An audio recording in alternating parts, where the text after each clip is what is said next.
Hello, my name is Alvaro Polar and I'm going to show you in this video how to calculate the volume generated by region bounded by y equals 2 minus x squared and y equals 0 and revolving around the x-axis.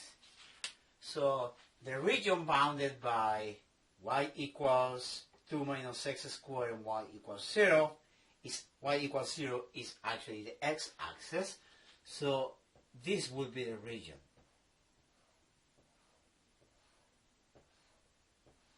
And this region is going to revolve around the x-axis. So in this case, we can follow two ways. We can create a differential element that has this shape, and this differential element is actually a rectangle, and it's just going to revolve around the x-axis. So the volume generated is actually going to look like that. Now, if this is a rectangular shape revolving around an axis, basically it is going to generate a disk. By revolving this, it will generate a disk. So a disk that looks like this. And the thickness of this disk, in this case, is actually dx. Why dx? Because it's falling right on the x-axis. So I'm going to write it a little better. So the thickness of this disk is going to be dx. Now, what's the volume of a disk? The volume of a disk is what? The area of the circular region, which is the area of the circle, pi r squared times the height, which in this case is the thickness of the disk. And the thickness is dx. If this is an infinitesimal thickness, the volume generated has to be also an infinitesimal volume. Now, so pi is a constant, r, which is the radius of the disk. As we can see, the differential element is going to actually move from one side to the other side. So, as you see, the differential element is not constant. It changes. So the radius of the differential element is actually going to change. Well, in this case, I put the disk in a horizontal position. In my problem, I have the differential element showing the disk in the vertical position.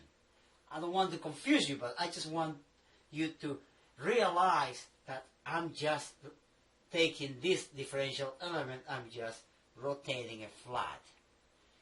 It is a very good practice to exercise your mind in turning the elements around.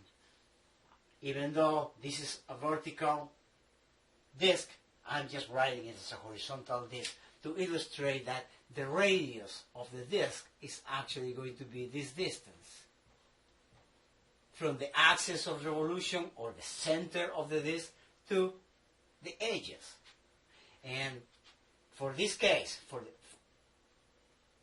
here is going to be the radius. What happens when the differential element is at this position? The radius is going to change. It is not going to remain constant. It's going to increase, increase, increase, increase, it reaches a maximum, and then decrease, decrease, decrease, decrease. So the radius is a variable. And we have our differential equation. dv equals pi r squared dx. Therefore, this variable r has to be expressed in terms of x. Otherwise, we cannot integrate. How are we going to express r in terms of x? Well, as you can see here, the radius changes, but the radius is actually given by the height at any point. And that height is just the value of y. The height at any point is just the value of y. And y on the graph, the value of y on the graph is equal to 2 minus x squared. So the value of y is actually a function of x. And the radius for the disk is actually the value of y. So the radius is going to be equals to 2 minus x squared. That is probably the most difficult part to understand when students of calculus start studying the volume by revolving differential element. Determining the radius is the most important part. If it's a disk, just the radius of a disk. If it's a washer, the radius of a washer. In the washer, we have two radiuses. There's another video for the washer, but in this case, we're just going to focus on the radius of a disk, which is the distance from the axis of revolution to the end point. And this end point, of course, it changes constantly. But that radius, as you can see right here, this height is just the value of y at this point on the graph.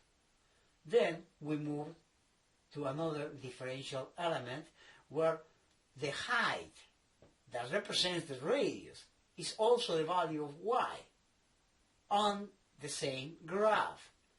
So that's why radius for this example is 2 minus x squared.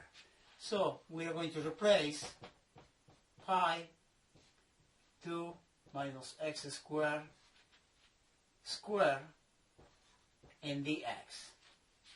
And now we just have to integrate. Integrate dv equals pi is a constant. In this case, we actually want to take the square of this binomial, and this is going to be 4 minus 4x squared plus x to the 4 dx. Of course, we're going to place our integral right here. Now, let's set up the limits of integration. If we are going to integrate with respect to x in our graph, in order to set the limit of integrations, we need to know where this graph, y equals 2 minus x squared, is going to intersect with the x-axis, because that is where the region ends on the vertical position. It ends right there. So what happens in order to, if we need to find the intercepts with the x-axis, we just place y equals 0. So if y equals 0, in this case, 0 equals 2 minus x squared. So in this case, we are going to end up with negative square root of 2 and square root over 2. Well, I'm just doing here quickly. This negative x squared will go to the other side as positive x squared equals 2. And we take the square root of both sides plus minus. That gives us x equals plus minus square root of 2. So those are going to be our limits of integration. X is going to go from negative square root of 2 to positive square root of 2. And now we just have a very simple integration. Volume is going to go from 0 to v, and v is equal to pi. If we integrate this polynomial, this is going to be 4x minus 4 over 3 x cubed plus x to the fifth over 5, from negative square root of 2 to square root of 2. Now, I'm going to leave the math for you to do it. It is just replacing the upper limit and we subtract the lower limit. Okay, that will give us a value for the volume.